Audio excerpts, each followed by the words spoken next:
Today, we're digging into a really high-stakes corner of tax law, specifically how big family offices can deduct their management fees. And it all comes down to a single court case, lender management, that just completely rewrote the strategy after the 2017 tax changes. Right. So to get it, you first have to understand the problem. There's this huge split in the tax code, right? Exactly. You have two buckets. Section 162, which is the golden ticket, that's for trade or business expenses. They're fully deductible. Okay. Then you have Section 212, that's for managing investments, for the production of income. And the Tax Cuts and Jobs Act in 2017, the TCJA, that's what made this split a massive problem.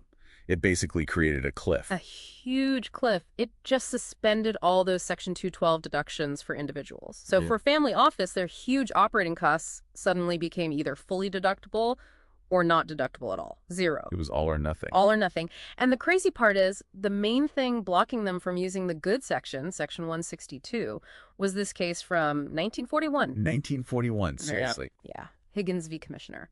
The Supreme Court basically said that just managing your own money, even if it's a giant fortune, is a personal activity. It's not a real business. So that old ruling was the big wall everyone kept hitting. So how did the lender case finally provide a roadmap around it? By creating a very deliberate commercial separation.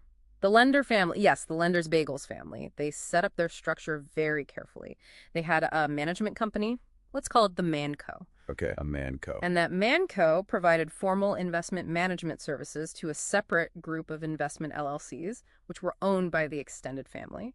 Wait, but if it's all the same family, cousins, aunts, whatever, how did the court buy that as a real customer relationship? Isn't that just moving money from one pocket to another? That was the entire legal fight. But the court agreed that because the Manco was serving legally separate entities, it was a real bona fide customer relationship. It wasn't just an alter ego. The legal separation was key. So that corporate structure, that was pillar number one. What was the second part? It was how the Manco got paid. It didn't just get its expenses reimbursed. It received a profits interest, what many people call carried interest. So it had skin in the game. Exactly. A profits interest means you share in the future upside. That proves you have a real commercial profit-seeking motive. You're not just a passive caretaker. That makes sense. The moment you have risk, you look like a real business. Yeah. Okay, so let's talk about why this is so critical. The economic stakes here are just enormous. They're huge. I mean, think about a family office with, say, $5 million in annual operating expenses. Salaries, rent, data fees.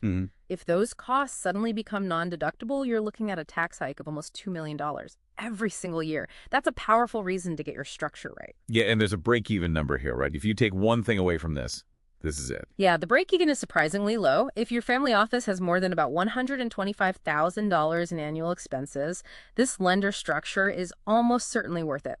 The tax savings will pay for the setup costs almost immediately. So how does it actually work on the books? It's pretty elegant, really. The Manco gets paid fees by the investment funds. That's its income. But that income is almost perfectly offset by its own operating expenses, the salaries, the rent, which are now fully deductible under Section 162. So Manco ends up being tax neutral. Right.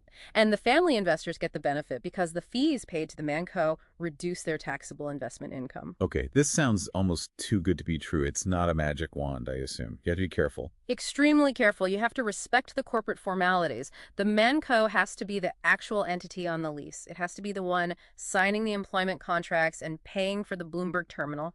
It has to pass the substance over form test. So what does this all mean for the big picture? I think the lender case is really a judicial acknowledgement that, family capital has professionalized.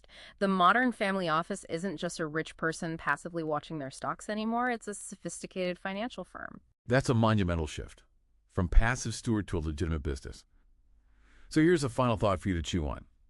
If managing family capital is now a trade or business, does that create pressure for these offices to eventually take on outside money just to make your business case even stronger for the IRS? Something to think about.